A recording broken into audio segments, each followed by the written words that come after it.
ಕೋಲಾರದ ಎಪಿಎಂಸಿ ಮಾರ್ಕೆಟ್ನಲ್ಲಿ ಹೆಸರುವಾಸಿಯಾಗಿರುವಂತ ಕೆಎನ್ಎಂ ಮಂಡಿ ಮಾಲೀಕರಾದ ಕೆಎನ್ ಪ್ರಕಾಶ್ ಅವ್ರ ಜೊತೆ ಇವತ್ತು ನಾವಿದೀವಿ. ಅಣ್ಣ, ಟೊಮ್ಯಾಟೊ ಬೆಳೆಗೆ ಬರೋ ವೈರಸ್ಗಳು ಹಾಗೂ ಅದರ ನಿಯಂತ್ರಣದ ಬಗ್ಗೆ ಸ್ವಲ್ಪ ಮಾಹಿತಿ ತಿಳಿಸ್ಕೊಡಿ ಅಣ್ಣ.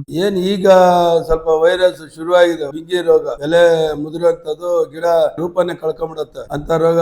ಅದು ವೈರಸ್ ಇಂದ ಬರುವಂತದ್ದು. ಅದು ಏನಾಗತ್ತಂದ್ರೆ ಬ್ಲೈಟ್ಸ್ ಅಂದ್ರೆ ವೈಟ್ ಚಿಟ್ಟೆ ಟೈಪ್ ಅದ್ರ ಮೇಲೆ ಓಡಾಡ್ತಾ ಇರ್ತೈತೆ, ಸಣ್ಣಗಿರ್ತೈತೆ. ಅದು ಅದರಿಂದ ಈ ಎಲೆ ಮುದುರು ರೋಗ ಬರುವಂತ ಲಕ್ಷಣಗಳಿರ್ತೈತೆ. ಎಲೆ ಮುದ್ರಂದ್ರೆ ಗಿಡ ಲಕ್ಷಣನೇ ಕಳ್ಕೊಂಡ್ಬಿಟ್ಟಿರ್ತೈತೆ. ಅದಕ್ಕೆ ಸ್ವಲ್ಪ ಮುನ್ನೆಚ್ಚರಿಕೆ ಕ್ರಮವಾಗಿ ರೈತರು ಬೇಕಾಗಿರ್ತಕ್ಕಂತ ಔಷಧಿ ಸಿಂಪಡಣೆ ಮಾಡ್ಕೊಂಡ್ರೆ ಅದು ನಿಯಂತ್ರಣ ಮಾಡೋದು ಎಲ್ಲಾ ಸಾಧ್ಯತೆಗಳು ಇರ್ತೈತೆ.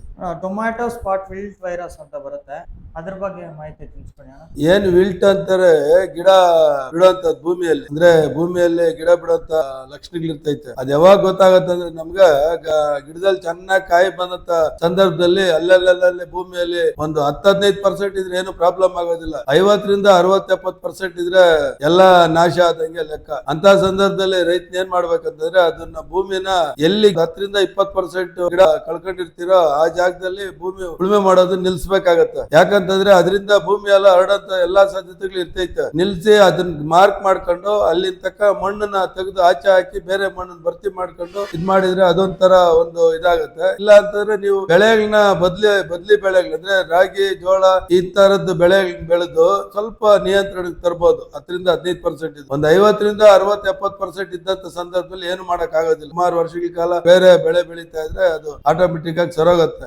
ಈಗ ಅದಕ್ಕೆ ಬೇರೆ ತಳಿಗಳು ಬಂದಿದೆ, ಕೆಲವೊಂದು 2-3 ತಳಿ ಬಂದಿದೆ. ಆ ತಳಿಗಳು ನೋಡ್ಕೊಂಡಂತ ಸಂದರ್ಭದಲ್ಲಿ ಒಂದು 10-20%, 50% ವರೆಗೂ ಕಂಟ್ರೋಲ್ ಆಗುತ್ತೆ. 70-80% ಇರೋದ್ರಲ್ಲಿ ಅದು ಕೂಡ ಗಿಡ ಬಿಡುವಂತ ಎಲ್ಲಾ ಸಾಧ್ಯತೆಗಳು ಇರ್ತೈತೆ.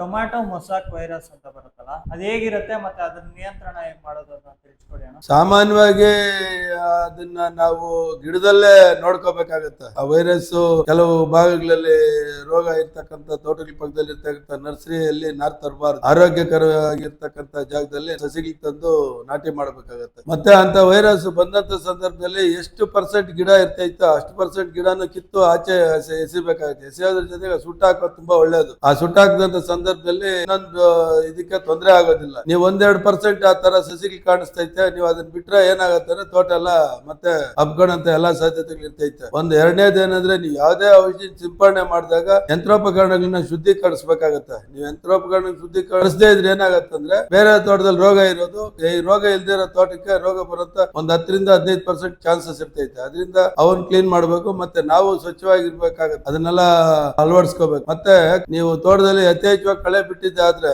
ಕಳೆಯಲ್ಲಿ ಹೋಗಿ ಬೇಕಾದಷ್ಟು ವೈರಸ್ ಸೇರ್ಕೊಂಡ್ಬಿಡ್ತೈತೆ. ನೀವು ಮೇಲೆ ಹೊಡ್ಕೊಂಡು ಹೋಗಿರ್ತೀರಿ, ಗಿಡದ ಮೇಲೆ ಕಳೆಯಲ್ಲಿ ಇರ್ತೈತೆ. ಒಂದ್ ಸ್ವಲ್ಪ ಸಮಯ ಕಳೆದಂತೆ ಕಳೆಯಲ್ಲಿ ಇರ್ತಕ್ಕಂತ ಚಿಟ್ಟೆ ಮತ್ತೆ ಹುಳ ಹೋಗಿ ಟೊಮಾಟೊ ಮೇಲ್ಕೊಂಡಂತ ಸಾಧ್ಯತೆ ಇರ್ತೈತೆ. ಅದರಿಂದ ಕಳೆ ನಾಶ ಪಡಿಸೋದು ತುಂಬಾ ಉತ್ತಮ. ಕಳೆ ನಾಶ ಪಡಿಸೋದ್ರೆ ಔಷಧಿ ಹೊಡೆಯೋದಲ್ಲ. ಸ್ವಲ್ಪ ಸಾಧ್ಯವಾದಷ್ಟು ಒಂದ್ 2-3 ಬಾರಿ ಕಳೆ ತೆಗ್ದಿದ್ದೆ ಆದ್ರೆ ಗಿಡ ತುಂಬಾ ಉತ್ಕೃಷ್ಟವಾಗಿ ಬೆಳಿತೈತೆ.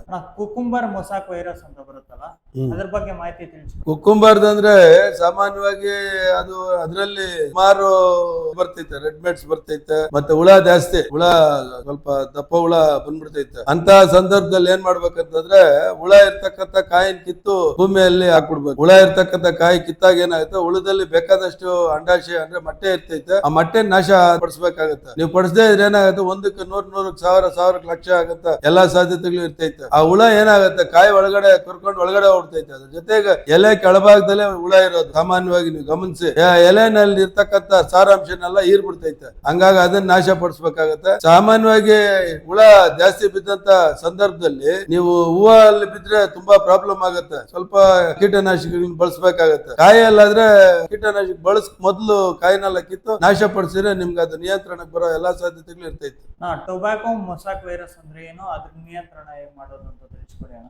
ಈ ವೈರಸ್ ಸಾಮಾನ್ಯವಾಗಿ ಸಸಿಗಳಲ್ಲೇ ಕಾಣಿಸ್ಬಿಡ್ತೈತೆ. ನಿಮ್ಗೆ ಸಸಿ ರೂಪ ಕಳ್ಕೊಂಡಿರ್ತೈತೆ. ಅಂತ ಸಂದರ್ಭದಲ್ಲಿ ಆ ಸಸಿಗಳನ್ನ ನಾಟಿ ಮಾಡೋದನ್ನ ಅವಾಯ್ಡ್ ಮಾಡ್ಬೇಕಾಗತ್ತೆ ರೈತನು. ಆ ವೈರಸ್ ಸಾಮಾನ್ಯವಾಗಿ ಕಂಡಿಡ್ಕೊಳ್ಳೋದು ತುಂಬಾ ಕಷ್ಟಕರ ಆಗಿರ್ತೈತೆ. ಗಿಡ ಯಾವಾಗ ರೂಪ ಕಳ್ಕೊಂಡಿರ್ತೈತೋ ಅವಾಗ ನಮ್ಗೆ ಅನ್ಸತ್ತೆ ಇದು ಮುಂದೆ ಬೆಳೆ ಆಗೋದಿಲ್ಲ, ಇಂತ ಸಸಿಗಳನ್ನ ಉಣ್ಬಾರ್ದು ಅಂತ. ಆ ಸಸಿನ ತರಬಾರ್ದು. ಆ ಬೇರೆ ಒಳ್ಳೆ ಆರೋಗ್ಯಕರವಾದಂತಕ್ಕಂಥ ನರ್ಸರಿಯಲ್ಲಿ ಸಸಿ ತಂದು ನಾಟಿ ಮಾಡಿದ್ರೆ ಆ ವೈರಸ್ ಕಂಟ್ರೋಲ್ ಆಗುತ್ತೆ.